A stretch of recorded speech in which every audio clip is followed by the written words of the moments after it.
মা আজকে দেখছি তুমি পটল বড় বড় করে সব কুটে রেখেছো। পটল দুটো পাশে মুখটা কেটে আর ছিঁড়ে দিই। তো কি প্ল্যান আছে আজকে পটল দিয়ে করার? পটল দিয়ে ঝাল দিয়ে করবো।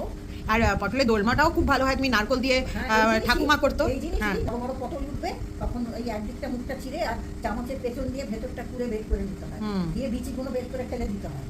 আর তারপরে ওই সর্ষে পোস্ত নারকল বেটে অনেক পরিমাণে ওটা একটুখানি নেড়ে দিতে হয় তেলে দিয়ে, নুন মিষ্টি দিয়ে একটু ঝাল দিয়ে নেড়ে নিতে হয়, দিয়ে আর পটলের ওই যে বিচি বাদ দিয়ে যে জিনিসটা ওটাও দিয়ে দিতে হয়, দিয়ে নেড়ে তারপরে ঠান্ডা হলে পটলের ভেতরে ঢুকিয়ে মুখটা দিয়ে ওখানে ময়দা দিয়ে একটু এ করে তারপরে ওটা ভেজে তারপরে আবার ওই সেমই জিনিস ভেজে নিয়ে আবার এরকম যেরকম ঝাল দিয়ে করছো ওই রকম। এরকমই আর কি। হ্যাঁ সেই সেই ঠাকুমা তো করতো খুব। হ্যাঁ ঠাকুমা তো দারুণ করতো ওটা।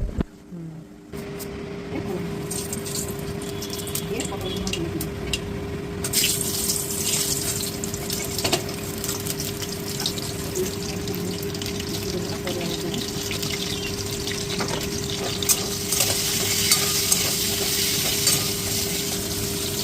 টমেটোটা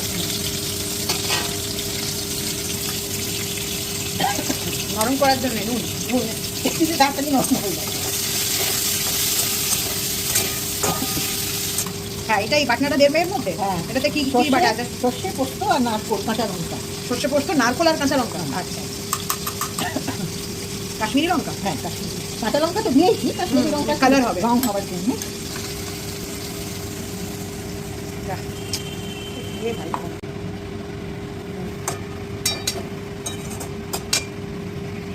হয়ে গেছে, এবার একটু মশলা ধোয়া জল দিয়ে দিলাম, আর নুন দিয়ে দিই, একটু দিয়েছি সেই বুঝে নুনটা দিতে হবে। চিনি দেবে কি? কাঁচা সর্ষের তেল